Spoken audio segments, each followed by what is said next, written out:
If there is anything that I can tell you with 100% surety and confidence about narcissists, it is that they can never, ever be good parents, period. No matter how they try to confess their love, no matter how expensive the gifts they buy, no matter where they take them, maybe they're a Disneyland dad or a Disneyland mom, still it is not enough, because actual parenting is more than just spending these good times with your children, and that too sporadically. Parenting is patience, parenting is understanding, parenting is consideration, compassion, calmness, parenting is regulation, and you and I both know none of that can be offered by a narcissist. Let's talk about this further in today's episode. Hi, I am Danish, a narcissistic abuse recovery professional. Today's episode is all about exploring, understanding, and accepting why a narcissist can never ever be a good parent. If that sounds interesting and you're eager to learn more, please make sure to subscribe, because as I always say and request, your subscription to this channel helps in spreading awareness about narcissistic abuse. Before we begin, here is an important announcement for you. I have launched an upgraded version of Master Co-Parenting with a Narcissist program, which will teach you how to defeat them at their own game and protect your children and yourself from the narcissist's further abuse. If you want to become the narcissist's nightmare, click the I button above or the link in the description of this episode to enroll in this program right now. When you get married to a narcissist and have children with them, you will realize that you are a single married mom or dad, because there is nobody to change the diapers, to take care of the child or children, to wake up in the early hours and soothe the child, feed the child. You're the one who has to drop them off at school and pick them up. You're the one who has to take them to the doctor's office. You're the one who has to just be there, attuned, and take care of them when they throw tantrums. You're the one who has to help them feel through their emotions. The narcissist only gets to enjoy the brighter side when they get to play with them or get that happy, joyful kind of supply from them. That's the only part they play, which essentially proves that you are nothing but a dual parent. What does that mean? That simply means you are both parents. You are the father as well as the mother, because they are there, yes, biologically related to the child, but physically, emotionally, psychologically, there is no connection to be found. Nothing at all. It's transactional or performance based, which is what we'll talk about later in the context of narcissistic parents and how they raise their children. Truth be told, a narcissist does not love their children at all, no matter how enticing the facade, no matter how amazing the image looks, the image of being an absolutely perfect parent. It is nothing but total fakeness, the proof of which is in their absence. When push comes to shove, when it comes to putting in the real efforts to raise a child, to do the real parenting work, you and I both know they are missing every single time. They fail you, they fail the child. Not only that, what do they do to this child? Extremely traumatize them. Yes, it depends on the type of the narcissist that you're dealing with, that his parent is overt or covert, but the theme, the underlying theme is the same: trauma and abuse. Narcissistic parents hate parenting, which is why they abandon their children, which is why they treat them like a burden and objects to be used, to be taken advantage of, to be used as extensions so that they can go out, do stuff, achieve, and bring in glory, uplift the narcissist's image. That is the role that I played all my life. My malignant narcissist father, who was absent during my formative years, pressured me extremely when he got me back, let's say, and I'll talk about that in a minute, to achieve a lot academically. There was nothing else, no other relationship that I can remember having with him. It was just about achieve this. You should have A+ in all subjects. If you don't, then I abandon you. Then you are worth shit. And then the comparison would go on and on and on and on. You tell me, is this how parenting is done? Where is your gentle approach? Where is your understanding? Yes, okay, you want me to do better, but for what?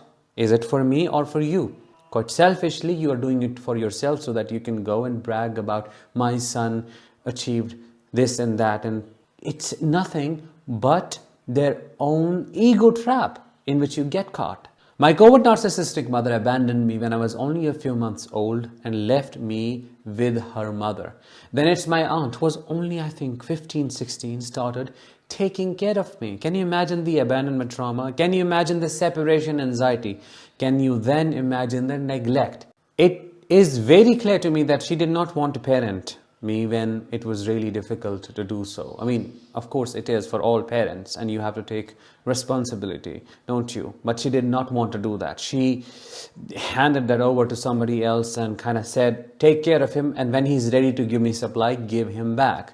I went back and forced her to take me back when I was around 10 or something. I was crying all the time, craving for her presence, and that trauma, it took me so many years to resolve that. Then she started smothering me. I became her golden child and biggest asset, because you can imagine abandonment trauma, and then finally the patch up happens, and you can imagine the love I would have felt for her.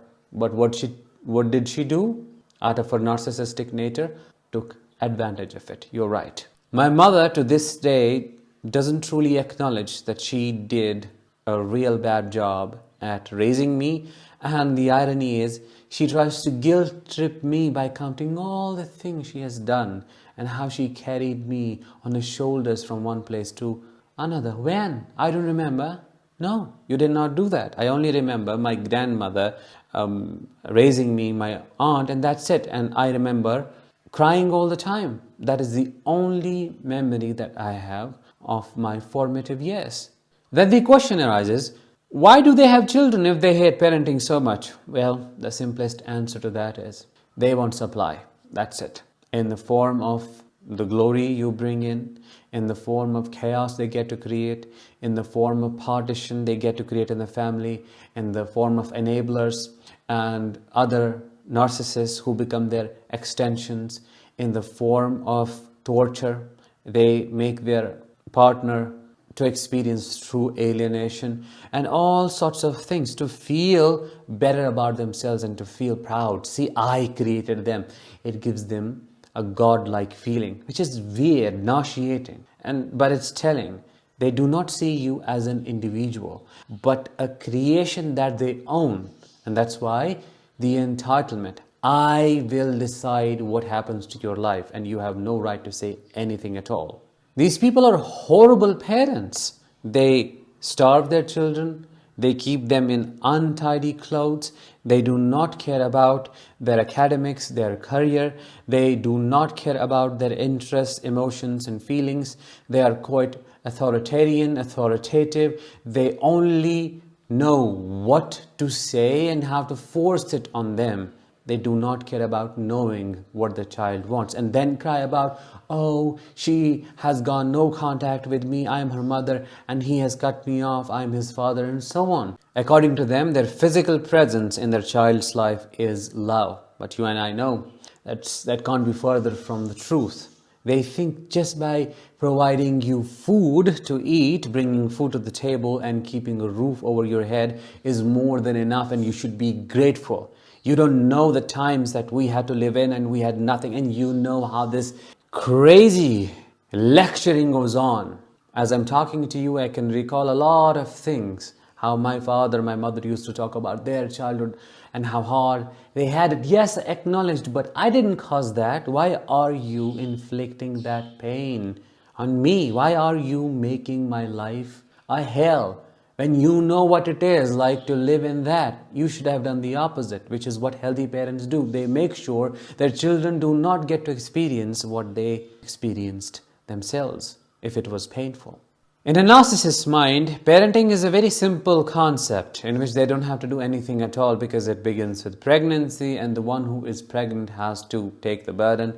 If the female is not a narcissist, and if it is a male narcissist she is dealing with, if the roles are reversed, you know how it goes.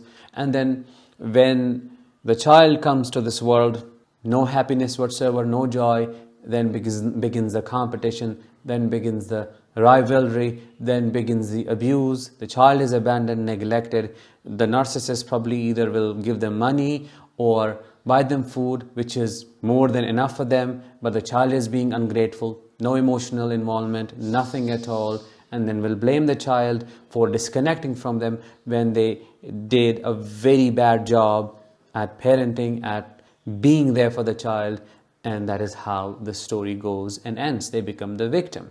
The actual victims are cornered or isolated, and their pain remains disenfranchised because parents, and you know, have different cultures, religions, ideologies and philosophies enable them and put them on a pedestal. I'm not saying that parents should not be respected, but narcissistic parents, no, they can't be idealized. My opinion is they should not be allowed to get married and to have children because they destroy so many lives. They give people so much trauma to heal from, to deal with. We didn't ask for this. We didn't need any of that pain to grow. It disabled us in so many ways, and you ask us to be thankful and grateful for what?